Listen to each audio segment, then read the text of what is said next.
And it's bourbonblanc.com. We're here tonight talking about Cedar Ridge and the quintessential signature blend, all the great whiskeys they do. Murphy Quint, head distiller, joining us live from Iowa. How's it going, Murphy? Hey, I'm doing great. How are you doing? Good, good. Hey, I'm really enjoying this Cedar Ridge American Single Malt, fairly new product you all released a couple years ago, right? That's correct. Yeah. So it's been around for a year and a half to 2 years ago now. I mean, still fairly fresh, but it's something that we're really excited about. We're pushing it pretty strong, and it's definitely a huge passion project for me. Being at a bourbon distillery, I have a major passion for single malt as well. So I'm really glad to be in this game. And this was really your baby then. You really were able to make this happen. Yeah, that's correct. And I mean, it was kind of a culmination of a lot of things. One, so my dad, Jeff, who is the owner and founder of Cedar Ridge, he's always been a big fan of Scotch. That's what got him in whiskey in the first place. And then me, my background, I worked at Stranahan's Colorado Whiskey for a few years and fell in love with single malt there. And so the two of us together have always had an appreciation for it. Like I said, we're a bourbon distillery, but we have an appreciation for single malt. And we knew that we were eventually going to do something fun with single malt. And that's what the QuintEssential is. So yes, it is kind of our baby, something that I take a lot of pride in. There's no whiskey that I've ever put more effort into. That's for sure. I know there's a lot of effort that goes into this really beautiful, complex whiskey. What makes the QuintEssential? What do you start with? Where does it go? All right, I'll give you kind of the whole rundown, and it's a mouthful. A lot happens here, but it's all very important stuff. So, all of our single malt goes in once used bourbon barrels. So once those bourbon barrels are empty, we can fill them up with single malt. It's going to age in those barrels for about 2 to 3 years, usually closer to 3. From that point, what we're going to do is we're going to pull those barrels out of our racks, excuse me, and then we're going to transfer them into unique finishing casks. Being a winery distillery combination, we've got a lot of fun finishing casks at our disposal. And so we'll transfer that from the X bourbon barrels into X red wine, X white wine, X brandy, X rum. We'll bring some sherry casks in from Spain. So we get basically a wide variety of finishing casks filled with a single malt now. And it sits in those to finish out for about another 2 to 3 years. And then there's one last step, and it's the funnest part, and that's we bring in those unique finishing casks. We set them out on our distillery floor, and the whole team kind of tastes through them. We have some fun with it. And then my job is to strategically determine which one of those casks should be added to our 1,100-gallon solera vat. So that's what we're doing. Basically, the end game is to get it in the solera vat, and we only bottle half the vat, fill it back up, bottle half of it, fill it back up. So it's always gaining complexity. You're always kind of tinkering and modifying the solera vat with these unique finishing casks. And it's a ton of fun. So this is really a lot goes into this. You said it's brandy, white wine. At the end of the day, how many different types of wines and casks are you looking at? So at one point, Ann is our marketing director, who, by the way, does just a phenomenal job for us. But she and I were going over the number of them at one point. We got to like 22 or 23, and I'm sure there's more, but 22, 23 different finishing casks that we use. Wow. So that's not only like, X flavor profiles like brandy, rum, yada, yada, yada, but also some unique oaks. We'll use some French oak, some Hungarian oak, obviously a lot of American. So we really go for as wide of a variety as possible because we know that variety is going to ultimately add complexity into our solera vat. That's so interesting. The types of, and again, I know a little bit about wines in that area of the world, but what kind of wines are you all do? White, red, and then what kind ended up making it into the? So both white and red. And so at our winery here, Cedar Ridge is a winery distillery combination, one of a few in the nation. And so our winemaker is a gentleman by the name of Kent Falker, who just won Iowa Winemaker of the Year, by the way. So shout out to Kent. Yeah, he's just nailing it. And so what he and our vineyard manager, Sam, do is we operate with the grape varieties that can withstand the harsh Iowa winter here. So some of the more popular grape varieties that grow around this area are like Maréchal Foch, La Crescent, La Crosse, Brianna.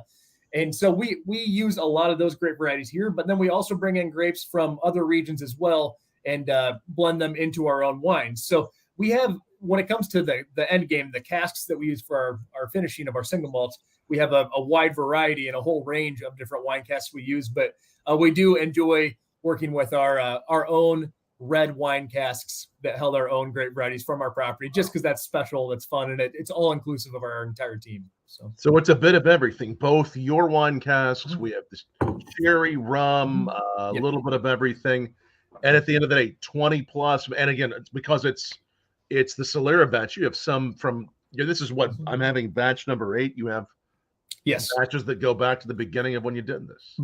That's correct. Yep. So I mean, obviously we started at 1. We're up to 8. We actually just bottled batch 9 recently. So it's climbing and climbing. And once again, I'll reiterate, it's all about the nice, slow and steady evolution of that Solera vat. We're doing a whole bunch of different things along the way, cask transfers, unique finishing casks, but the end game is that Solera vat. And so we're always trying to make sure that that's getting better and better, and then it's evolving over time. So, batch 7 and 8 should be fairly similar to one another, but batch 8 versus batch 50 down the road, it might have evolved into something completely different from where it's at right now. So that's entirely going to come down to our own palates, sensory, just what we decide to add to that vat and how it evolves over time. When you go back and taste several batches back, though, 4 or 5, I mean, there's similarities, but there's some differences as well. That's correct. Yes. So, we're trying to keep it consistent because, we in our early stages, we've definitely made that mistake where the product changes too much and it stays in the same label. And that's very confusing to consumers. They're expecting one thing and they get something else. So we're not trying to shock that system by any means, but there are some little variations. For instance, I haven't mentioned yet that there is a little bit of peated malt, just a tad in this product. I wouldn't consider it a peated whiskey, but there's just a tad in there to round it out. It's a little backbone. Exactly. Yeah. I always say it's not the headliner, but it's like a supporting actor or something like that. And on the batches, like batch 5, for instance, the peat was definitely more noticeable. And then batch 6 and 7, it's more sherry forward. Batch 8, I'll let you determine that. I don't want to put notes in your head, but it does kind of vary a little bit, but it's a fairly consistent product overall. It is so interesting. I mean, it really has. And the moment I tasted it, I knew it had depth and, everything from the sweet, the earth, good honeys, good. There's like this wonderful marzipan thing, as kind of creamy, but also, good bakery notes. I mean, there's so many different. There's a lot going on here. I mean, it almost has this wonderful spice. It almost has like great. It has like elements of great cuisine as well. I mean, there's just so many. There's so many notes happening. I think it's so interesting. I love American single malt. I love the category. This one definitely is so different. I think that's what you were going for with something. Absolutely. And so I'm also a huge advocate of American single malt whiskey. Obviously, I have an interest in it, to be fair, but I've been passionate about it since the early stages when the American Single Malt Whiskey Commission first started kind of pushing legislation on it. But anyway, I think we are positioned pretty well. We wanted to differentiate from some of the other American single malt whiskey producers, and we decided to make ours. Like I said earlier, this is kind of a passion project between my dad and I, and he is a big fan of Scotch. So we want to make ours drink more Scotch-like. It is an American product. It's all mashed here. It's distilled here, stuff like that. But anyway, it's going to drink more like a Scotch when it comes to flavor profile. And a lot of that has to do with the fact that it starts out in bourbon casks and then spends significant amounts of time in those unique casks for finishing. Yes, this is, again, quintessential batch 8 I'm having, 92 proof. Most of them usually end up being the same proof, or? Yep. So every batch is 92 proof so far. And that, with the quintessential, that should continue. However, I don't want to overpromise and underdeliver or anything. We do believe that at some point, probably next year, we'll come out with a unique variation of the quintessential. So, think it can't be like a distiller's edition because I'm pretty sure that's trademarked by Diageo, but a something edition of quintessential that'll be a slightly higher proof and, just a really fun batch that my team and I can put together and offer to our fans. It'll be a different proof and maybe a certain cask or more proof focus? No, it'll be a different proof, but it'll also be a unique cask. I've got a few different casks that I've got set aside for it. I'm a huge fan of first fill sherry casks. I like my bold single malts, and so I would probably take it in that direction. And then I can't not mention port casks. Whether it's the American port that we produce here or if we bring in casks from somewhere else, I love working with those, and I feel like our single malt does a really good job finishing in those. So that unique edition might have some port influence as well, but only time will tell, I suppose. Wow, so much to look forward to with what you all are doing. Great mouthfeel on this too, and the mouthfeel, it's warming, but there's this wonderful velvet-like. I mean, it just does a lot on the palate. Yeah, absolutely. And that's what we're going for. We're going for that complexity. I think the label says somewhere rich and complex. That's something that we're always shooting for. And I think the variety of finishing casks that we use are going to contribute that complexity. It might have a slightly different mouthfeel than some of our other whiskeys do.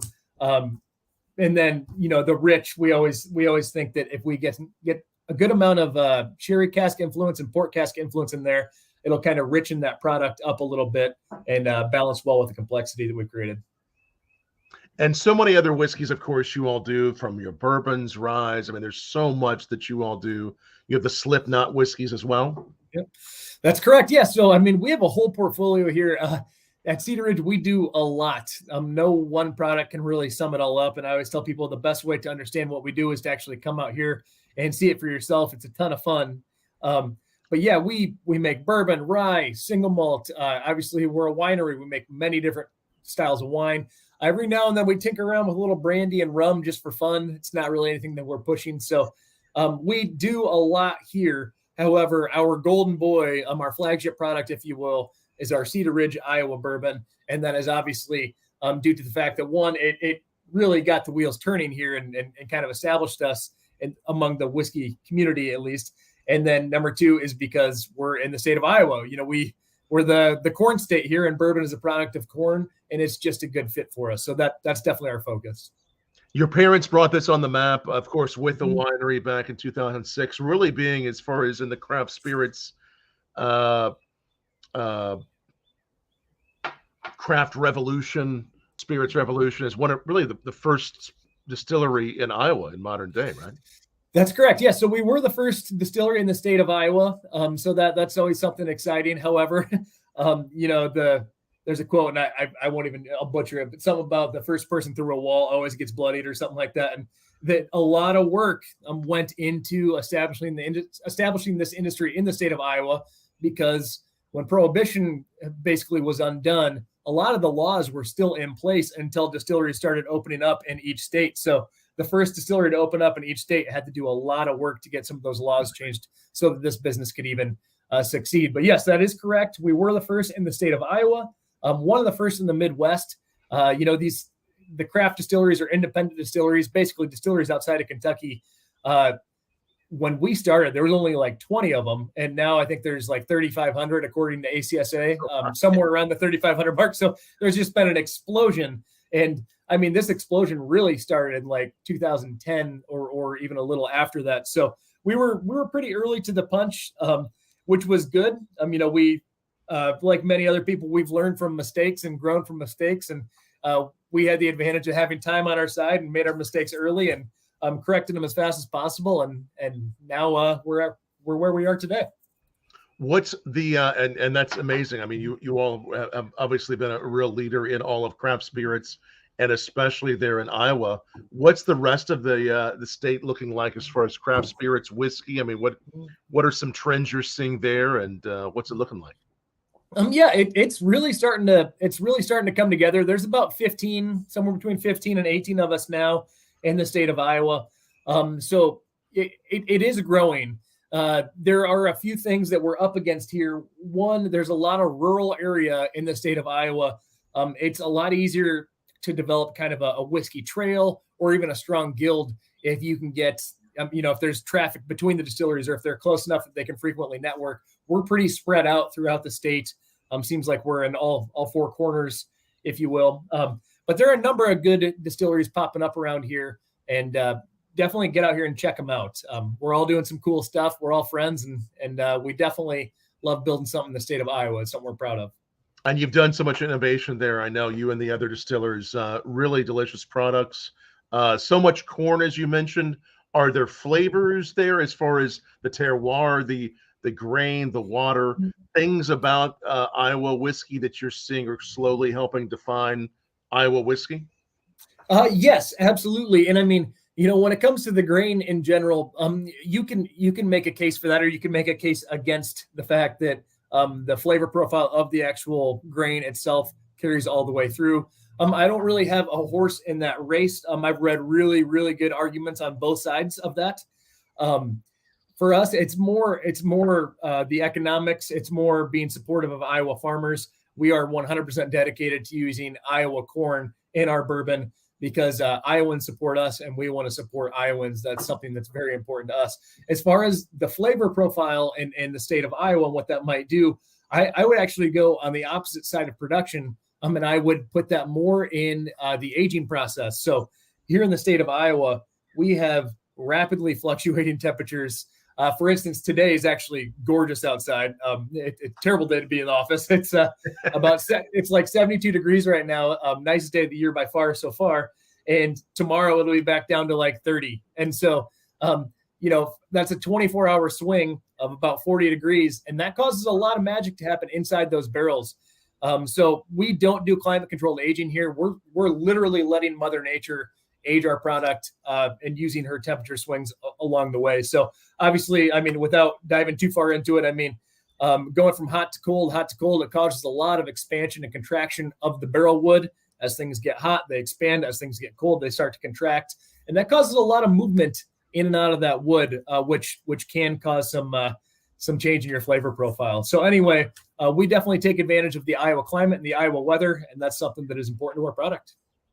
Excellent. No, I can see that. Again, such a complex whiskey, but yet so well balanced. So many flavors in this, so many layers of spice, of sweetness. Really, it's just like this really well crafted, beautiful dish. I mean, this is just, and I know you have a lot of people that work there with you to taste through the samples you get on the QuintEssential from the different barrels. That vat plays the magic. On the American single malt, obviously one of the hottest categories right now in American whiskey. What do you see as far as its future, as far as it's evolving, more and more distillers doing it? What are you looking at? Yes, absolutely. And I spend a lot of time thinking about the future of American single malt whiskey because it's just something I'm genuinely really interested in. I think that bourbon will always be America's spirit. I don't want that to change as a whiskey fan and as a bourbon distiller. I don't want that to change, but I do think that it is the next big thing. I think it will be America's number 2 whiskey, the American single malt. Wow. And there's a couple reasons for that. One, I mentioned there's been this huge boom in distilleries over the last, say 15 years.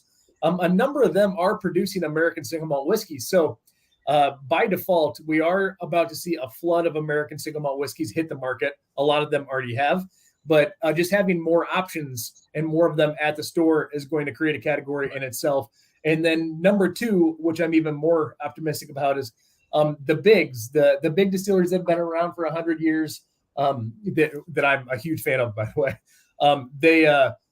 They're heads down on bourbon, maybe a little bit of rye, but they are locking up shelf space in the bourbon category. They're not really playing in the single malt game. So that means that there's really no ceiling here in this category. It's wide open for the taking. And I look forward to being one of the many distilleries that tries to kind of establish our piece of the pie early on. So that's what we're trying to do. And like I said, I do think that eventually over time, this will become America's number 2 whiskey, the American single malt whiskey category. And as you continue to make this, you're probably going to be, I mean, as far as when it keeps on growing, you're probably going to be continuing to make more and more of this too, aren't you? Yeah, absolutely. And that's a really fun element that no one actually thinks about this business is the whiskey that we're producing today is actually for like 2027, right? I mean, the stuff that you're drinking right now was produced many years ago. And right. So, we have to figure out right now what percentage of our whiskey should be, bourbon versus single malt versus rye in 2027. So there's a lot of forecasting that goes on there. Anyway, yes, we are absolutely planning to make more and more single malt. That's something that we're very bullish on. But at the same time, there's only so many months in the year, and we have to do X months bourbon production, X months single malt, and X months of rye. And when you increase one, you decrease one somewhere else. So that's something that we're also paying a lot of attention to. And the definition, again, this is a definition that distillers are still working as far as the legal definition of American single malt. It's still not completely defined quite yet, but it's getting closer. Is that right? Yes, that is right. So this is being led by a few distilleries that started up. Westland is one of them. I think Virginia Distillery, Balcones. I should have started naming them because there's a few that are Santa Fe Spirits, I think, was one of them. Right. There's a number of them that have really led this since the very beginning, and they send out lots of updates to all of us on the commission. I'm proud to say Cedar Ridge is on that commission, and it seems like we're getting so incredibly close right now to getting an actual approved definition. The hard part about that is every time we think that we're close, something comes up and it kind of gets put on the back burner. So I'm hoping that this officially gets pushed over the finish line and can be a technically established category over the next couple months. So every time you get closer, what are the small things that come up as far as what is it usually? I mean, there's not actually a lot of explanation on what it is. Just one thing we'll think that we're close, then an email will come through, then all of a sudden it's like, oh, all right, it didn't happen this go around, so we'll have to shoot for the next period and see if we can make it happen then. I think it's possible that I mean, like anything else, there's probably some lobbying involved, and right. One side wants this, one side wants that. So I imagine that's part of it, and then another part of it, there was the pandemic in there. There was labor shortage in there. There's been so many crazy things that have happened over the last 2 years that it's hard to even assume what's been going on. All I know is that the American Single Malt Whiskey Commission, they push so hard on this stuff, and they're working around the clock to get this this category established. Yeah, they're doing a great job. You are too. I mean, everybody's doing a great job to continue to promote the category, to establish it. Wonderful grains being used, a lot of different techniques like you're doing. And what you are using is it pretty much all Iowa grain, or is it? All Iowa corn. So in the state of Iowa, if you randomly teleport to anywhere in the state and do a 360, you'll see a field of corn and a field of soybeans, almost no matter where you're at in the state of Iowa. There's not much else growing here currently because we're a powerhouse in those two categories. For things like rye and barley, there's like a little bit, but the infrastructure is not really set up. We don't have a malting floor here or anything. And there's not really a malting house around. So, so with rye, with barley, we actually have to work with a third party to bring that in. With our barley, we actually get from the Prairie Malt facility in Bigger, Saskatchewan, Canada. Cool. I've actually been to the malting floor. It's a really cool place, and the guys that run it are incredible. And I can't imagine working with anyone else. So we do take our grain sourcing very seriously. The corn, all Iowa. But anything else, we get out there and we at times have actually met the actual farmers, but we have a real close relationship with our distributors as well as our maltsters. Well, it's good you're getting it where you can, and then also beautiful Iowa corn. Great product. Really love what you all do. I've tried all of your products. They really are amazing. You've done thank you. Wonderful work there. Yeah, absolutely.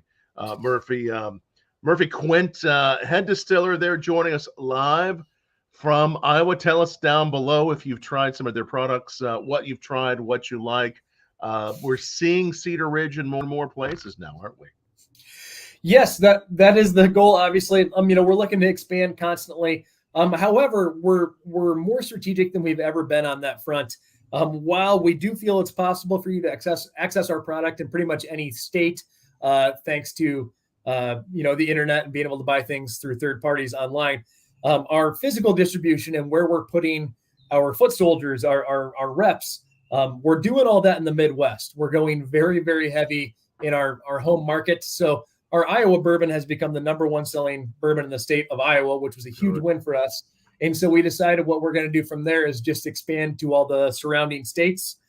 We have a Midwestern product meant for Midwestern people, and so that's where we want to hit hard, is the Midwest. Will you see us out in Texas a little bit? Yeah. Will you see us in California a little bit? Yeah.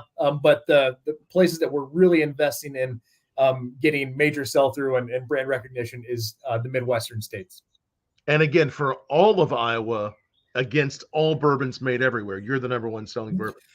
Yes, that's correct. Wow. So we managed the last 2 years in a row. Actually, we've managed to top the legacy brand. So it had been Jim Beam in first and Maker's Mark in second, and we've actually surpassed them.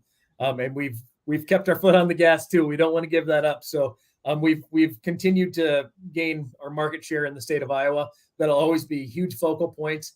And once again, our success is entirely due to the Iowans that supported us in our early days. So we want to make sure that we're doing the same for them and taking Iowa seriously. So secondary from that, our focus is the Midwest. Sure. You know, we're trying to hit Chicago hard this year. Obviously, Minneapolis, St. Louis, Kansas City, Omaha. You know, we're trying to hit all the surrounding states now. So has this happened in any other state where you would see a craft distillery beat out larger? I don't think this has happened in any other state, has it? No. No, we've actually looked into this quite a bit through our connections with the American Craft Spirits Association, right. ADI, Discus, all the big organizations. We've reached out to all of them, and they have not been able to shoot any holes in that theory. So unless someone else, you know, if your distillery has, please let us know so we will absolutely stop saying that. But we do believe that we're the first to do it. But I will also say that we will be nowhere near the last. I think that, five to 10 years from now, it'll be almost common for a distillery in each state to own their home state. I think that'll be much more common moving forward. And as craft distillers are listening to this interview and fans of craft products, whiskey fans are listening, what advice do you have? You've done something that's big, you're the first to do it. What advice would you give those folks?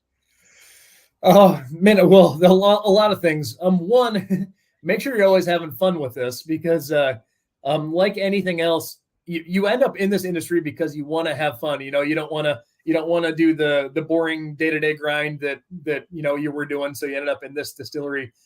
However, in order to be fully dedicated to it, you have to work very hard. A lot of people want these jobs, so it's very competitive. And because of that, you can kind of lose track of the fun side of things. So one, make sure that you're always having fun with it first thing first.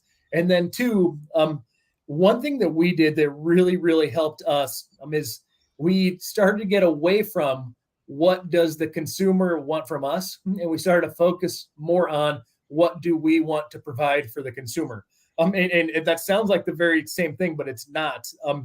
The people out there that are drinking craft whiskey, craft beer, wine, whatever it is, they're interested in your distillery for what you're producing. It's not like, hey, I want you to make me this particular product.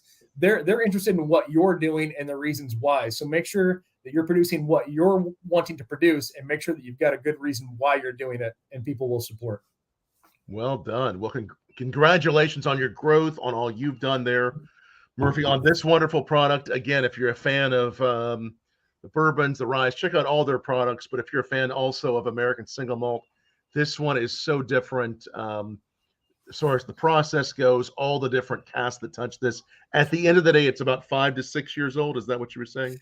That's correct. That's the average. And once again, it is a solera product. By the time the barrels go in the solera vat, they can vary a little bit, but it'll be anywhere from 4 to, we've done 6.5 years. So, nice. In that range. Yep.